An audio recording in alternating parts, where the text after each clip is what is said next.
So this morning I was reading a post actually. So I'm in a self-improvement community in case you didn't know, and I was reading a post, and basically it was just this guy saying that I don't fully understand the intention behind the post. Really, it was kind of a strange post, and honestly, kind of felt like it was just clickbait. Um, but basically, the guy who made the post was saying that you are God, and he said that why follow God when you know, humanity has been the dominant force for all this time, and we literally can change anything we want about the world around us. Why follow God? Just follow yourself, lead your own path, do what you need to do to be the best version of yourself. There's no point in dedicating yourself to a religion. And obviously, there was a pretty mixed reaction among the people who saw this post, myself included, where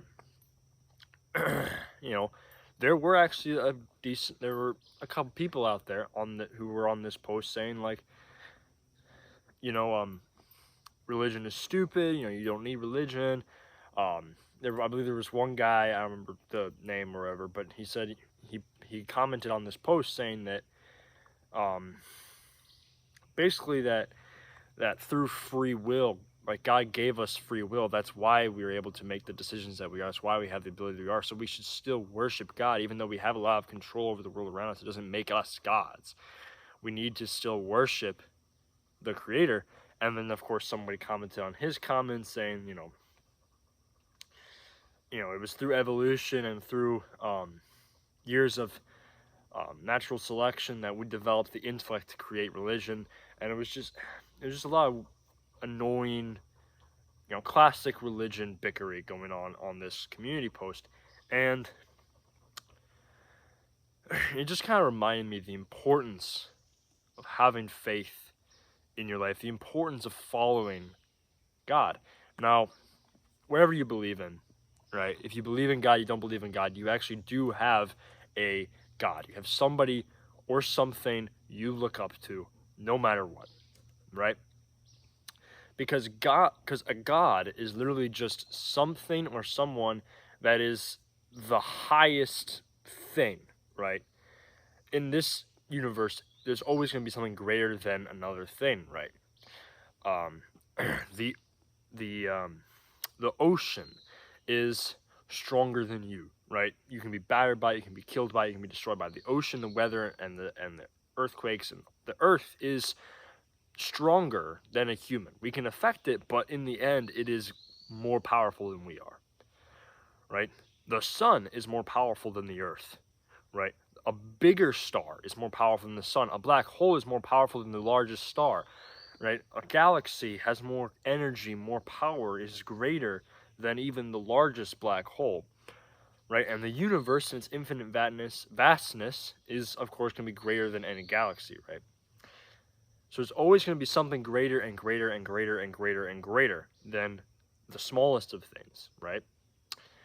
There's always going to be sort of this kind of course, it's kind of made up by humans, but there's always going to be this sort of hierarchy, right? There's always going to be something stronger and stronger and stronger until you get to the strongest thing, something all powerful, something that has infinite greatness.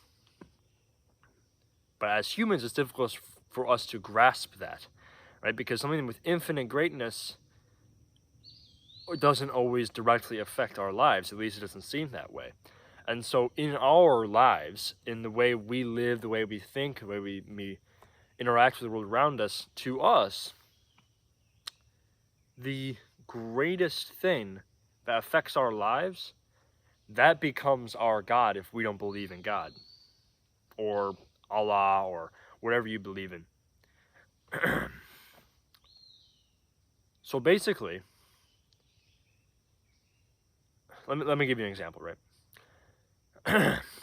If you're an atheist, you don't believe in any deities or anything like that, your God is going to be whoever has the most power over you. So your God will become the government, right? Your God will become your job. Your God will become your boss, right? There's always going to be a God, And if you're on self-improvement, like me and a lot of other people, and you're watching self-improvement creators, maybe you're watching Hamza, maybe you're in this community, whatever it is, right? And that reminds me also, for some people, Hamza and other self-improvement YouTubers like Andrew Tate, who's kind of isn't a self-improvement YouTuber, but whatever. Andrew Tate, Eman Gadji, all these self-improvement YouTubers, all these content creators, they become like your God, right? Because you're following them, you're listening to what they say, you're listening to their teachings. They become what you worship.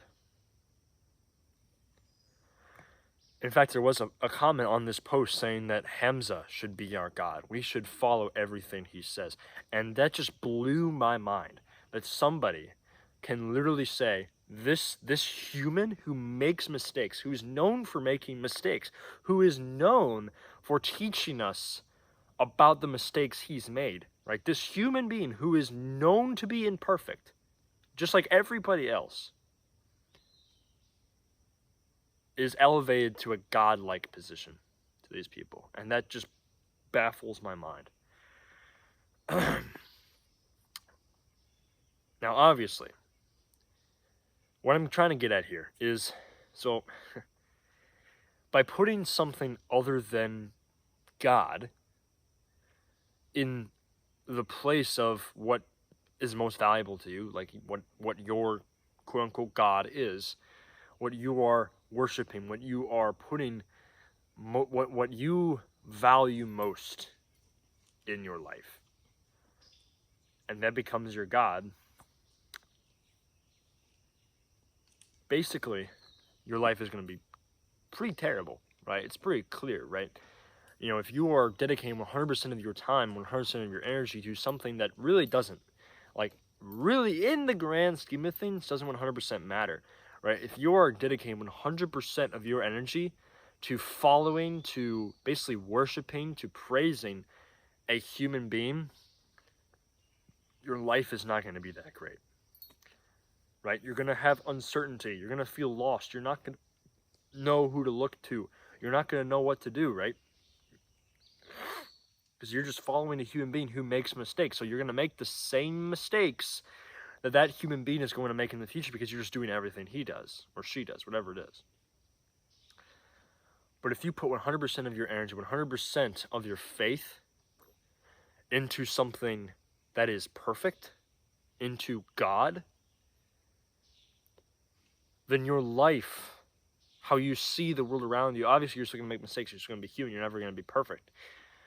But if you do your best to emulate literally the perfect human, which is Jesus Christ, then your life is going to become infinitely better. I don't mean infinitely better as in you're not going to go through trouble. I don't mean infinitely better as if you're going to be super rich, right? Infinitely better as in you're going to find infinite fulfillment. You're going to find perfect happiness. You're going to find the fact that although challenges will arise, although pain is going to come and go in your life, you're going to find out that having that certainty, having that security net, that is your faith, that is the fact that you can fall back on it and know and believe that in the end everything is going to work out because God made it that way, because God is making it so that everything in the end always works out. Then you're perfect. You're going to find out. Words are tough. All right, I'm fighting a cold right now.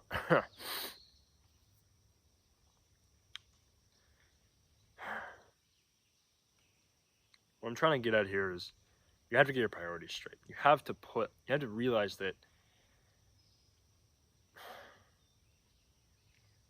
you can't live your life just blindly following humans, other people. Right? You can't live your life blindly following other people who are known to make mistakes.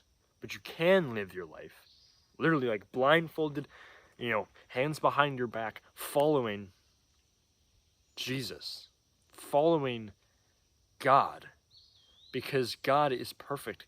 God if you put your faith in him, will not fail. He never has and he never will fail you.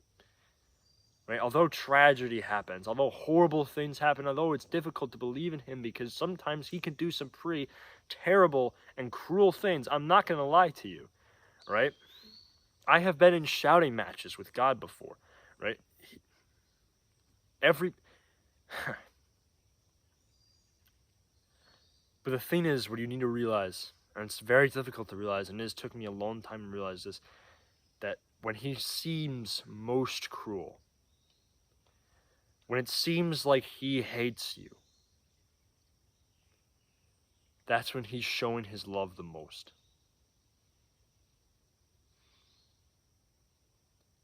When you're going through loss, when you're going through pain, when you're going through horrible things in your life, and it seems like God is your enemy, and it seems like he doesn't care about us, that's when it's most important